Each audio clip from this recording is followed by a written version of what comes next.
সেদিন কিন্তু দলবল বেঁধে সবাই চলে গিয়েছিলাম লেবু চুরি করতে। এই যে টিম লিডার কিন্তু আমার বৌদি, তার জন্যই কিন্তু বৌদি থেকেই শুরু হলো। এই না লেবু গাছে হাত পড়েছে আর সেই না দেখো বাড়ির মালিকের মেয়ে কিন্তু বেরিয়ে পড়েছে। আমরা কিন্তু একদমই তাতে ভয় পাইনি।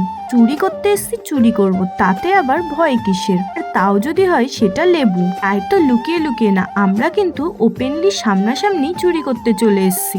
এই দিকে দেখো যাদের লেবু গাছ, সে বলে কিনা উপরের দিকে দেখো, উপরের দিকে আরো ভালো ভালো লেবু আছে। চিন্তা করো, এই কথা শুনে তো আমরা অনেকই খুশি হয়ে গেলাম। আর খুশি মনে কিন্তু আমরা আরো লেবু পাড়তে শুরু করলাম। কি কিন্তু বুনু চলে আসলো শুট করে।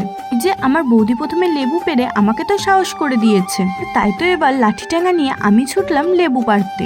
আবার বৌদিকে বলছিলাম, তুই কিন্তু এইটুকু পেরেছিস, এবার আমি দেখ কত বড় বড় লেবু পেরে তোকে দেখিয়ে দেব। তেমন কথা তো তেমন কাজ। আমি কিন্তু লেবু খুঁজে খুঁজে পাড়তে শুরু করে দিলাম। তোমরা দেখেই নাও, লেবু গাছে কিন্তু অনেক অনেক লেবু হয়েছে। বেশ মজা করেই কিন্তু আমরা লেবুগুলো পাড়ছিলাম। ওই যে যাদের বাড়ির লেবু, তারা কিন্তু এখন আরামেই ঘুমাচ্ছে। আর সেই সুযোগেই কিন্তু তাদের গাছের লেবুগুলো একদমই ফাঁকা হয়ে যাচ্ছে।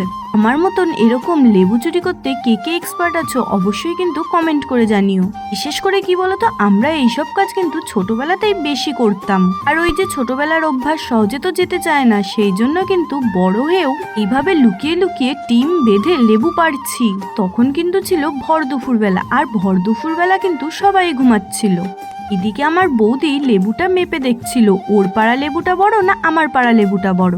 প্রি মাল অল্পেতে কি আর পোষায় বলো, সেই জন্য কিন্তু আবারও লেবু পাড়তে শুরু করলাম। যে কথায় আছে না, যত পাই ততই চাই। তাই তো এতটা পরিমাণে মজা করতে করতে আমি কিন্তু আবারও লেবু পাড়ছি।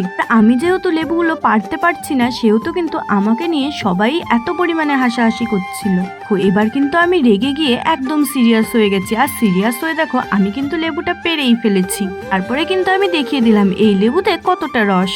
এরপরেই দেখো বুনু কিন্তু চলে এসছে লেবু পারবে বলে। কিন্তু ওই যে সবার দ্বারাই তো আর সবকিছু হয় না, আমার দ্বারাই হলেও আমার বোনের দ্বারাই কিন্তু এইসব একদমই হবে না। এইদিকে দেখো বৌদি আমার সবাইকে নাচিয়ে দিয়ে এখন কিন্তু চুপ করে দাঁড়িয়ে আছে। সবাই যখন ক্লান্ত হয়ে পড়েছি, তখন কিন্তু মাঠে নেমে পড়েছে আমাদের নীরু। এখন কিন্তু আমাদের নীরু রানী লেবুগুলো পারবে।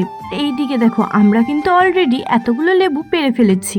এইদিকে আমার বৌদির ভাব দেখতে পাচ্ছ, একটা লেবু সরে যেতেই ও কিভাবে যেন দৌড়ে দৌড়ে লেবুগুলোকে নিয়ে চলে আসলো। তো তাহলে শেষমেশ কিন্তু লেবু পাড়ার পর্ব শেষ হলো। আর শেষ পর্যন্ত কিন্তু আমরা এতগুলো লেবু পেয়ে গেছি।